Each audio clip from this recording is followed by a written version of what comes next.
What you're looking at on screen is Sony's official video comparing the performance of the PlayStation 4 Pro and the next generation PlayStation, the PlayStation 5. We'll be taking a look at this and a whole lot more in today's video.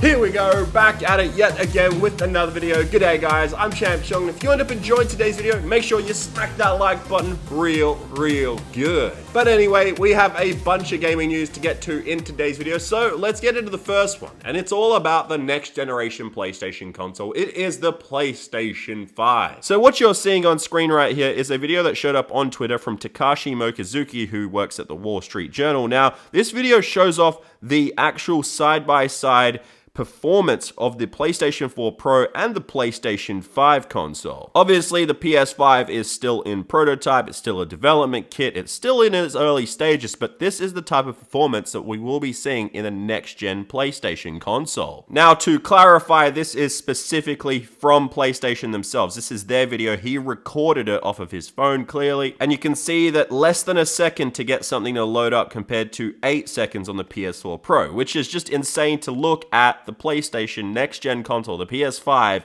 and just how powerful it is compared to what we have right now. So load times are going to be cut in half. Just everything's going to look so much better. It's just going to perform a lot better, like popping in buildings and things like that. You guys can see everything on screen. It's just a lot more fluid, a lot more just, everything just works better overall. It's just insane to see how different it is. They're basically having to stop and then show you that things are popping in on the PS4 Pro. And that's not just the PS4, it's the PS4 Pro. Then on the PS5, which we're probably going to call it the PS5, like, it'd be crazy to change the name, but the thing is, just seeing it just go through Manhattan, it's just amazing. It's just crazy to see something of that level of performance. On top of that, there was a tweet from Takashi. It says, Sony CEO says, to ensure that PlayStation will remain the best place to play Sony Interactive Entertainment to work on and keeping and improving relationships with outside game developers. Sony, in explaining PlayStation's seamless feature, the company used the phrase anytime, anywhere, without disconnections. I'm sorry if that came off like a bit of a mix-up there. It's just how it's written. It's written very poorly. I tried my best. I apologize. But it doesn't matter. I really appreciate that this video was taken from inside this meeting. It's crazy what they're doing. It's just amazing to see that next generation just be so much more powerful. It's just amazing. So essentially what this means from seeing this 1 minute video, and it was just a 1 minute video, but it gave us quite a lot actually, is the fact that the first thing that we are going to talk about is load times. Load times are going to be cut by an insane amount. Like, you think about way back games like GTA 5. GTA 5, you had to sit around and around and around. You could go and make a cup of tea or a coffee, or just maybe even go put something in the oven and come back and it'll finally be loaded. I'm not even exaggerating sometimes. It felt like that. And then you look at other games also that were multi-platform that would take quite a lot. But if you look at more recent games such as Spider-Man, which they use as an example here, that game, it also had its moments where you're waiting around 10 seconds to load into something, 15 seconds, depending on if you have the PlayStation 4 or the PlayStation 4 Pro. Even with the Pro, it was a bit slow at times. But now, that's just gone. It's gone from 8 seconds, as we saw in the video, down to less than a second. Like 8/10 of a second. It's just amazing to see something like this, and I can't wait to see what else they do with the power of the console. And speaking of that, like, one of the other things that we basically saw in this is the fact that, like, render distances and pop-ins and things like that, that's all pretty much made smooth now. You won't have to play a game and like maybe turn down the render. I know it's not a PC game, but you think of like something like Minecraft, for example, and you can change that stuff even on the console version. I'm pretty sure you can.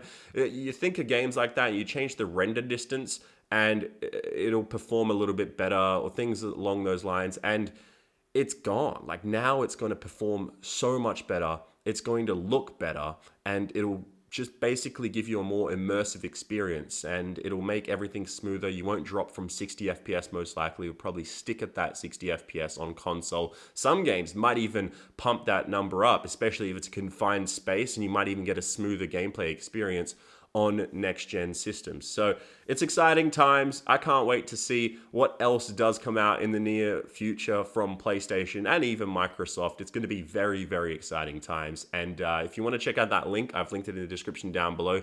You can view that video on your own. And thank you to Takashi for that video. That's just awesome to see. And thanks to Sony for even setting things up for people to go actually see this in person. So it's exciting. I can't wait to see. We're probably going to get a bit more information regarding this, but now we move on to the next news report on today's show. And it's something that's probably going to touch your heart because, well, it's touched mine. So there's this thing that happens every now and then when a gamer is ill, terminally ill, and they don't have much time left, and they're a huge fan of an upcoming game, and it happens to be releasing after when they'll probably not be with us anymore.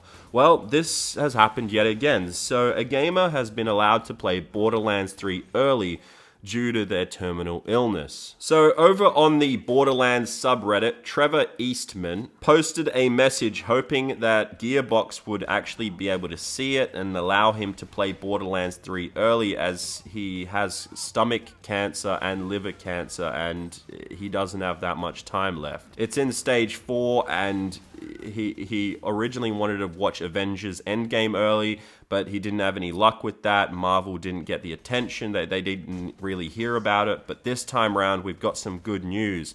Gearbox Studios have actually heard of his story and are allowing him to play Borderlands 3 early, which is just amazing. Now, to date, this thread has over 9,000 upvotes on the subreddit. It probably has even more now. And this hits me a little bit hard because the thing is, he's my age. He's 26, 27. And you guys can see his post right here. He states, "Hi everyone, I don't even know if this is a possibility, if anyone can make this happen for me, but my name is Trevor Eastman, I'm 26 years old. Last June I was diagnosed with stage 4 I can't say that, but stomach and liver cancer, and he was given a year to live." So basically, he wanted to watch Avengers originally, didn't get that luck. And then now he's been lucky enough to be able to play Borderlands 3, which is probably one of his most favorite games. And it's just cool to see that a game company out there is doing something really nice. This happens every now and then, as I stated. And it's just cool to see the gaming community come together and help out a fellow gamer in their final times. And hopefully Trevor loves what he gets to play, yeah, hopefully he cherishes those final moments, and we can all cherish our moments that we have together, because it's sad to see, you know, he's a young gamer, he's my age, as I said, and it's real rough, but at least he'll get to play one of his favorite franchises before he goes. So good luck with everything, Trevor, man. I know it's terminal, but enjoy those final moments, man. Let's move on to the next news report on today's show before we get a little teary-eyed. And it's about Resident Evil 4. Okay, so Resident Evil 4 on the Nintendo Switch is actually missing something that is probably a big thing to be missing. So a lot of people have noticed this that are playing Resident Evil 4 on the Nintendo Switch. I haven't actually played it yet, but you'd think that they'd add this feature. It's motion controls, you know, because, well, you're using a gun and you want to be going bang, bang, shoot, shoot, and, well, you can't. You can't do it on the Nintendo Switch, even though it has motion controls. It seems like it'd be an obvious thing to add into the game, but it's not there. It's essentially just a port from the PlayStation 4 and Xbox One version of the game. It really isn't anything different to it. They've basically missed a huge, huge thing here. Hopefully Capcom can come out and redo something here, maybe like just program it differently. I'm not sure how long that would even take to update the game that way, but using the Joy-Con controllers, that would actually make so much sense to be able to use them that way and to be able to use them in Resident Evil 4. I don't know why they didn't add this into the game, but it seems they didn't. Capcom really haven't said anything at the time of recording this video, but I'm sure that if this does get enough traction, I've seen quite a lot of news outlets talking about this, so it might actually get enough traction to get Capcom to actually change something potentially, but we don't know at this time. But what we do know is that we have another gaming news report to get to in today's video. And it's our final news report on today's show, and it's got to do with Faze Clan and Tfue. So if you don't know, Tfue is a Fortnite player, is a professional gamer, and Faze Clan, they represent him. He's part of Faze Clan, and well, they seem to be in a bit of a legal issue.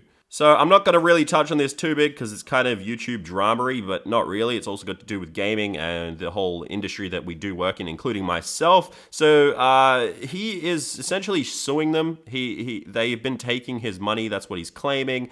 And you guys can read more about this. I'm not sure how to really dive into this one. It seems a bit odd. But basically, they've been taking 80% of his earnings that he gets through brand deals, and he kind of wants his money back. So Faze Clan actually came out and said that they've taken $0 from tournament winnings, $0 from Twitch revenue, $0 from YouTube revenue, and $0 from any social media platform. They also state that they've only collected $60,000 from their partnership, while Tfue has earned millions as a member of Faze Clan. There's also a part in their contract that states that if they do bring him a brand deal, they do get 80%, but that was an old contract. They've actually changed that now to flip it around, where he gets the 80%, they get the 20%, which is usually most likely a standard for most people out there. For me, it's about that. I'm not going to get into my personal stuff, but basically it's around that number, and 20% is normal to give to a company, but it was kind of his fault to sign a contract if they were going to get 80% of